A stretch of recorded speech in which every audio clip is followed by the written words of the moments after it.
Pronostic quintet de ce jeudi 31 octobre, les amis, j'espère que tout le monde va bien. Je suis ce matin sur l'hippodrome de Caen pour assister aux qualifications, comme tout le temps. Je suis tout le temps sur les hippodromes, tout simplement pour être au contact des professionnels, pour voilà, vivre de bons moments, et puis récolter le maximum d'informations. Dans cette vidéo, avant que je passe à l'étude du quintet, je voulais vous expliquer, parce que j'ai reçu beaucoup de questions, qu'est-ce que c'est les qualifications. On a affaire ici à des jeunes chevaux qui vont tenter de se qualifier pour avoir le droit de courir en course, les amis. Je vous explique ça tout de suite. Au départ, 5, 4, 3, 2, 1, top. Le lot qui vient d'élancer, ce sont des 2 ans reconnaissables par la lettre M. Leur prénom commence par la lettre M. Ils sont au bout de l'hippodrome. On va voir s'ils se qualifient. Ils s'élancent et ils doivent trotter sur le pied de 1,21. Donc la qualification ici, ça se passe sur 2000 mètres. Donc en gros, pour faire simple, il faut qu'ils fassent un temps de 2,42 au maximum pour avoir le droit de participer aux courses. Alors contrairement aux courses, aux qualifications, on court pas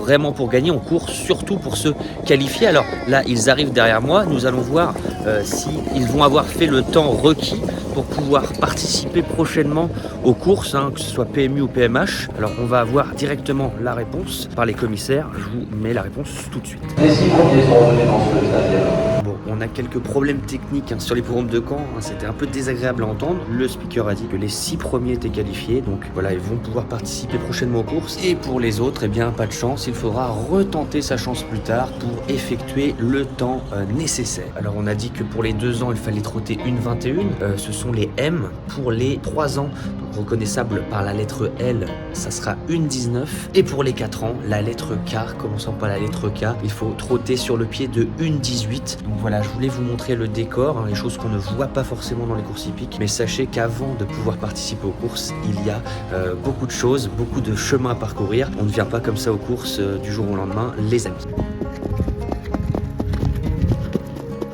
Je voulais vous préciser, les amis. On peut également se qualifier au trot monté, les amis. Donc les temps changent un tout petit peu, mais de pas grand chose, tout simplement parce qu'il y a beaucoup moins de chevaux qui se qualifient au trot monté. Et donc on part du principe que c'est plus dur de se qualifier parce qu'on court un peu tout seul. Voilà, donc là on va assister à qualification au trot monté. On va voir ce que ça donne. Cependant, la chose très importante à savoir, c'est que si on se qualifie au trot monté, on n'a pas tout de suite le droit de courir au trot attelé. Il faudra pour cela prendre un chèque en course, c'est-à-dire terminer dans les 7 premiers d'une course au trot monté, et dès lors on pourra ensuite courir au trot monté ou au trot attelé comme bon semble à l'entraîneur. J'espère que cette petite vidéo explicative vous aura éclairé, et sur ce on passe à l'analyse du quintet. Yona qui l'emporte, Sébastien Ernaud, la victoire des petits. J'espère que cette introduction vous aura plu, les amis. N'hésitez pas à me dire en commentaire si vous avez des idées de vidéos voilà, pour ces prochains jours, ces prochaines semaines. Je vous rappelle que je suis à plein temps sur cette chaîne YouTube. Je suis tout le temps sur les hippodromes pour être au contact des pros. Voilà, c'est mon métier, c'est ça que je fais depuis 1 an et demi maintenant. Si vous voulez nous rejoindre dans le programme Turfist Pro, le lien est sous la vidéo pour recevoir tous les jours dans votre boîte mail mes 3-4 chevaux repérés avec une analyse qui me pousse à les jouer. Et je vous donne également une analyse tous les jours, même le dimanche, pour le quintet. On a encore eu ce mercredi 30 octobre le tiercé dans le désordre, voilà, et je vous donne que 6 chevaux, les amis. Donc si ça vous intéresse, le lien est sous la vidéo. Dans la joie, la bonne humeur, et seulement si vous êtes fan de course hippique et seulement si vous aimez les chevaux. Et deuxièmement, les amis, je suis partenaire The Turf, vous le savez, et si vous ouvrez un compte avec le lien sous la vidéo, vous avez 110 € offerts si vous n'oubliez pas mon code promo Turfist. Allez, on y va, les amis, pour ce quintet. Réunion 1, course 1, 13h55. Le premier quintet de ce meeting d'hiver. Alors attention, en ce début de meeting, on a des chevaux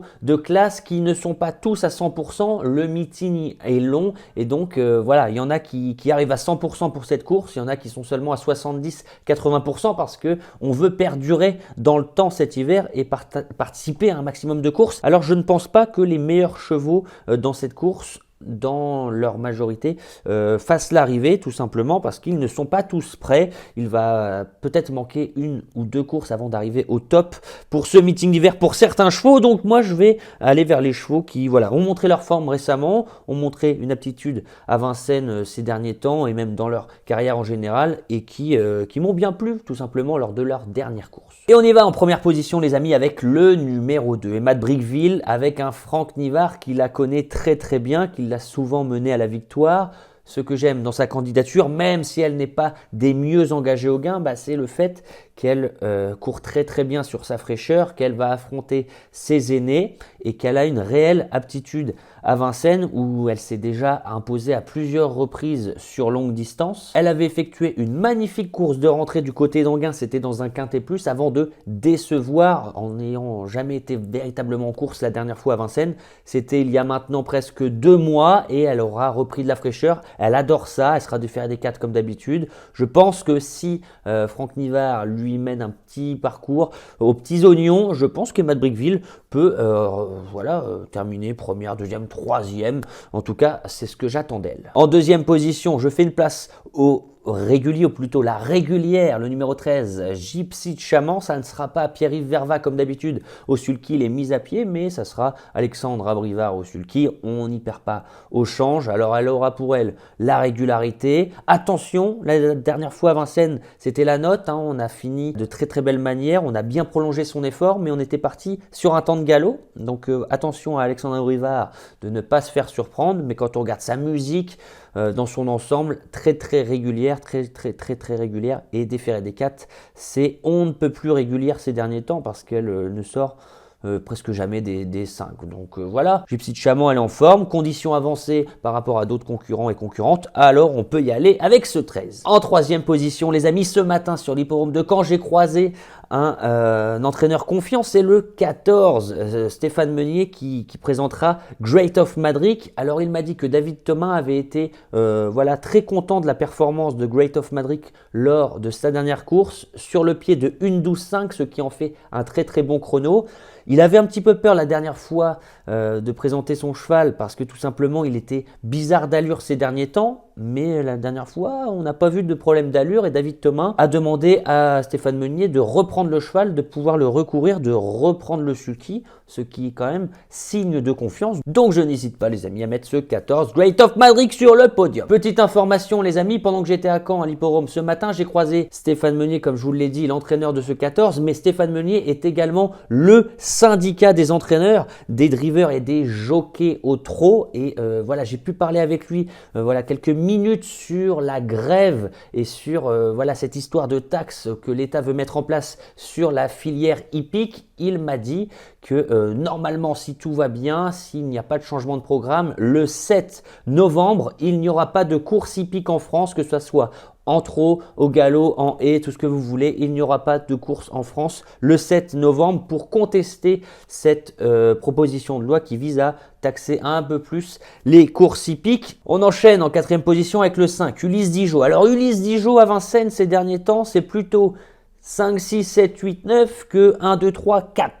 Mais Ulysse Dijo, déféré des postérieurs ces derniers temps, il est tout de même resplendissant. Regardez sa 3e place à Laval, l'avant-dernière fois, il avait fini comme une balle. Puis, dans un récent quintet, il s'était imposé, même si il avait fallu faire attention à mi-ligne droite, on a failli se perdre dans ses allures. Et à Caen en dernier lieu, le 20 octobre, c'était seulement il y a 10 jours maintenant, on a fait le petit parcours à la corde, on n'a pas fini fatigué, on sentait un cheval qui en voulait encore, qui n'était pas au bout du tout de son énergie et qui ne demandait qu'à encore y aller. C'est pour ça qu'on le représente, Ulysse Dijo. Voilà, c'est peut-être pas le meilleur, faut le bon parcours, mais il est dans une telle forme et c'est vraiment un bel engagement que je me dois de lui faire une place dans le quartet. On enchaîne en 5e position avec le 9, Hubble du Vivier, le cheval de classe du lot. Alors où en est-il dans sa condition? C'est vrai que ça fait un bon moment qu'on l'a pas vu faire une belle performance. On se souvient d'un facile succès. Faut remonter au 13 mars 2024 à Laval où ce jour-là plaqué des antérieurs. Bon, il y avait lui et les autres et depuis c'est balader un petit peu, très moyen, voilà pour